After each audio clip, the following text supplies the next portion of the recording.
Yes! Oh, thank you, Lord. That's the one we needed right there. All right, folks, welcome to a special FLW Cup edition of Day 5. We're here on Lake Hamilton. And it's actually Day 4. Well, yeah, but we don't worry about the math. All right. All right, this isn't a limit Day 5. situation. You know, it's Day not 5. counting fish. But we're here on Lake Hamilton, and I got Bryan Thrift, our new FLW Cup champion. Yeah, that's a good feeling. Dude, I bet it is. First of all, congratulations. Thank you. It was awesome to watch, and you led wire to wire, which is pretty dang cool. That is pretty cool. And you know, we were talking with some guys, me and Kyle and Buddy and everybody, and I said, whoever's leading Day 1, I think is going to win this event, just because in my head, I knew it was going to get tougher each day. Yep. So when I was leading, I was like, hey, I might have a chance. All right, well, I think even if you hadn't been leading, probably folks would have figured you had a chance. But either way, man, congratulations. Thank you. Can you take me back out on Hamilton and we'll sweat and maybe you show me how to catch a fish or two? I'm not going to promise any fish catches, but yeah, let's go. All right, let's do this thing.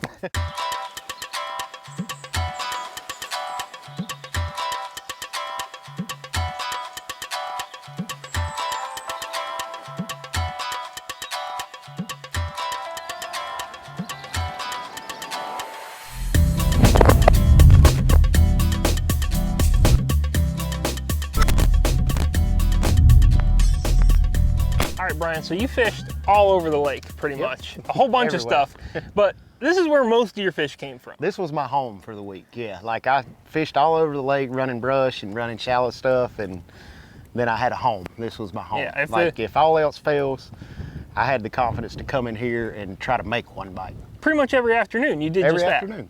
All right, well, it's the afternoon now, and we're here, so let's try and make one bite. Let's do it. So Bryan, how did you find this spot? Because it doesn't really look like much. No, and it's really not. The way I found it was the first day of practice. I came in here, and there was a lot of shad popping around. Yep. And typically this time of year, if you got shad in the back of a creek, there's fish somewhere. And I stayed in here fishing the bank for about 45 minutes and seen some fish come up busting just out off this little point here. And I came over here and caught one or two pretty quick and said, hey, that's pretty good, made a waypoint. Kind of kept my eye on the area around it, and there's another little point right over there. Yep. And I seen a couple bust over there and went over there and caught one. So I knew that gave me the confidence to know there were fish using this area. Like, they're staying back here, they're not out roaming around the bank. I mean, we're sitting on a 4 feet deep flat right now with 2 points, and there were just bait and a lot of fish around. Yeah, you think of like summertime fishing as being offshore and deep a lot of the time. Right. And this is not that, for sure. No, it is definitely not that. But like you said, I think a couple of times, in the summer you gotta check everything, right? Yeah, you gotta check everything. I mean, especially on a lake this small, because there's always fish doing something they're not supposed to be doing. Mm-hmm. These fish. Yeah. And when you find them, you win. It because nobody else finds them. Yeah. It kind of reminded me of Brad Knight when he won. Because quite a few other people found those fish. Right. But there were enough of them, and he figured out how to catch them well enough that, you know, he could win. And you obviously mixed in other stuff, though. Yeah, I did the shallow water deal, brush piles, you know, a little bit of everything throughout the day. But this was my meat and potatoes right here. Tell me about the shallow stuff, because I know especially on Day 1, like, you got off to a pretty good start fishing shallow, right? Yeah, I caught a quick limit the first day fishing shallow, and that got me calmed down enough to fish everything else. So that was good. For sure. Was that just like a buzzbait and a frog, or how did that shake out? Buzzbait, walking bait, frog, Demiki D-pop, I threw it around some, caught a couple on it. It's just a hodgepodge of everything. Did you have anything in particular like that you targeted, or? Not really. Like, I would run around and I would go in somewhere and I would throw a buzzbait and a plopper down seawalls and stuff, you know, open water stretches. Yep. And then if I got to a point, I'd throw the walking bait. If I'd get into a pocket, I'd throw the frog and the D-pop around. So just throwing everything. Right.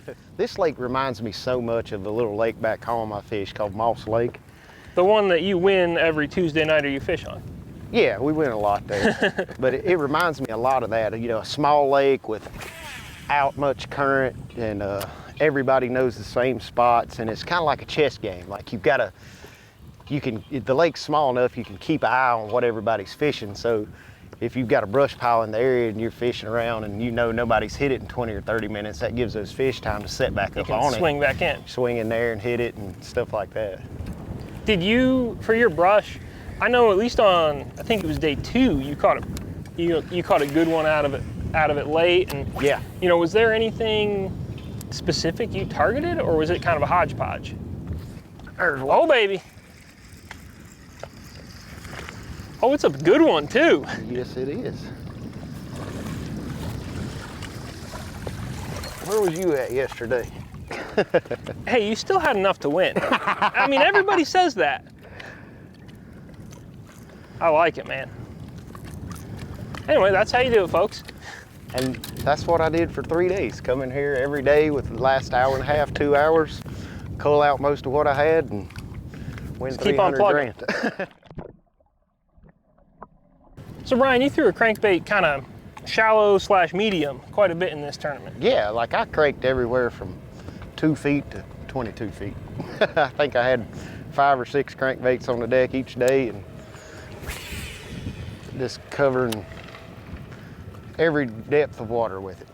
And the reason being for that is there's brush in this lake at all different depths, and I want a bait that, like, I don't want to dig the bottom. I want it to clip the top of the brush. Yeah, you don't want it to dive right into it. Right, because you spend all your time getting unhung. So like for brush that was in, you know, 4 to 8 feet like this, I would go with the Demiki crankbait. If stuff that was in, you know, 8 to 12, I was throwing a Strike King Series 4. Stuff that was out deeper, I was throwing a Spro bait, stuff like that. So just every time I crank, I always have at least 4 different crankbaits on to cover every depth I want to fish. All right. How about your tackle and stuff? Is it, obviously that varies a little bit bait to bait. Yeah, it does. I throw this Demiki square bill, and the Strike King bait, I was throwing it on my Signature Series square bill rod from Fitzgerald Rods.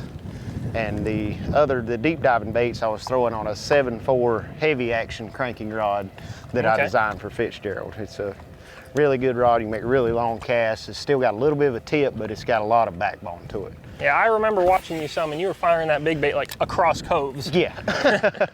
The reel I'm using is a Abu Garcia Revo winch. It's a 5:3 gear ratio, and I like that because it's effortlessly. Like, I like to feel like I'm doing something, so I'm winding it fast, and like I'm fishing slow, making the same cast over and over, but in my mind I'm blazing down the bank because I'm winding so fast. All right. I have to play tricks with my own head.